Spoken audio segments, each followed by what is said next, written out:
Who doesn't like pirates? Monkey Island, Captain Morgan, and a whole lot more.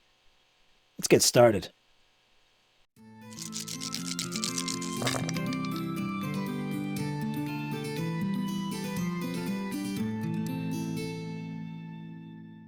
Hey doing, folks. Welcome back to the GM's Alcove. Got another little unboxing for you today. Scurvy Dice by Firelock Games.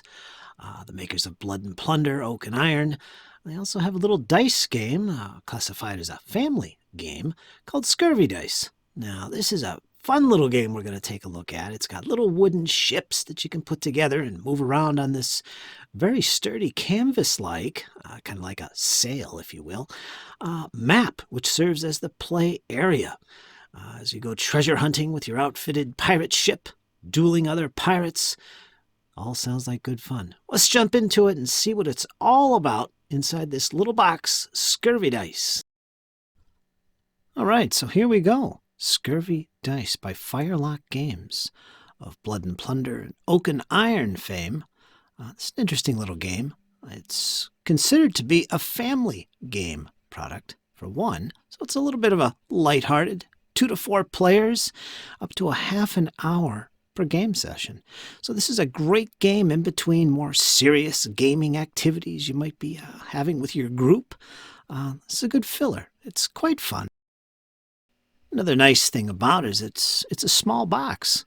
It's not going to take up a lot of space on your game shelf.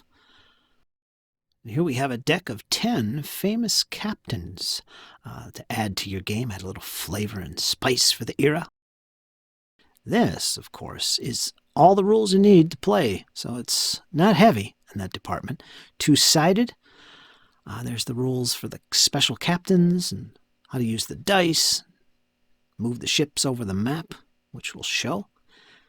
Now these right here are the treasure dice, black dice, and you can see they have little coins on them, or they have the little skull and crossbones, which represents the scurvy, and that's a bad thing in the game. And these, of course, are your ship's dice. You use these to actually outfit your ship, to build your ship at the beginning. And you can also swap them out with other dice to build your ship or refit it.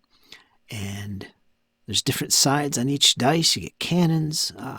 Some icons represent hull. Some represent sail, crew. And, of course, the ship's parrot, which you can only have one on. But they're kind of like a wild die. Represents some other dice types with it. So it's kind of like a wild die. Very cool. This, of course, is the playmat. It's kind of like a cloth, a canvas type of material. Very sturdy. It does have some creases in it when you first get it, so you might want to lay that out and press it flat, if you will. These are the ship's tokens, playing pieces, and they look like they're made out of plywood. I recommend that there's 2 pieces to each ship. You get the top portion, and then you get the hull portion, and they pop together. You can see those little pegs at the bottom. I'll put one together here. I do recommend you glue these. If you tend to play quite a bit, because they are a tight fit and it might be difficult to take them apart after a game session. Of course, you could just leave them this way.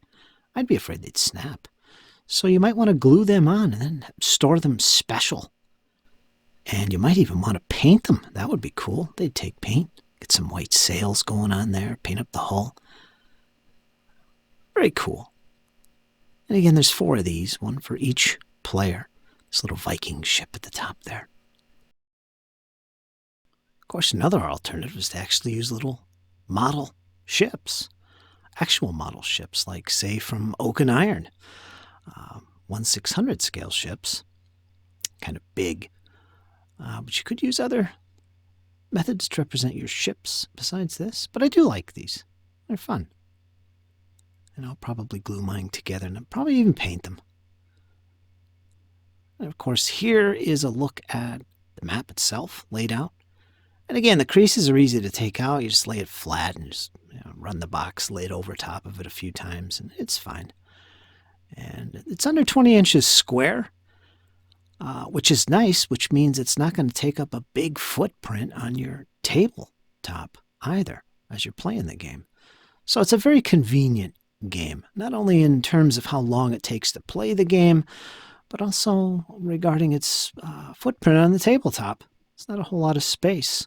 Of course, you can see the big X there where the objective is, where all the pirates are trying to get to for the treasure. I'll take a look at some of these cards. And you got Blackbeard, Captain Kidd, all the memorable, famous captains of the era.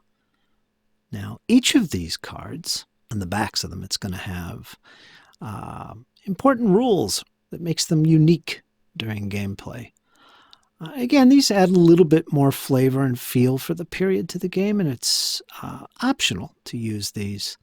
And here we can see some of those special rules like broadsides. Quite a few of them. For Glory, which is Henry Morgan's. Basically, choose a player. The targeted player must give you half of their gold. Buried this round or challenge you to a melee battle to the death. Winner keeps all the gold from the targeted player. Sounds quite brutal. And there's about 10 of these special captain cards you can add to your game session. Famous captains, I should say.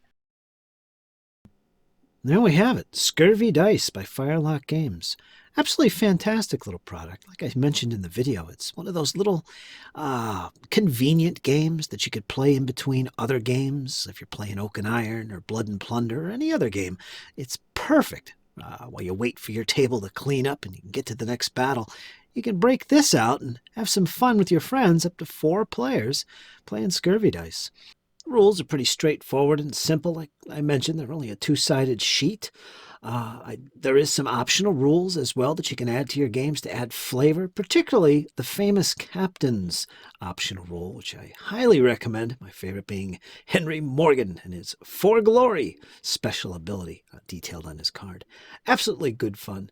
And stay tuned, I do have some future videos on Scurvy Dice that I'm planning, including a demonstration playthrough and a video on how to play, so you guys can see firsthand just how fun this game really is. Well, that's about it, folks. That's Scurvy Dice. I hope you enjoyed. Let me know in the comments if you enjoyed this video, if you want to see more of Scurvy Dice. And be sure to smash that like button if you enjoyed the video. Consider subscribing or even supporting the channel. It always helps. And till next time, you guys hang in there. It's only going to get better.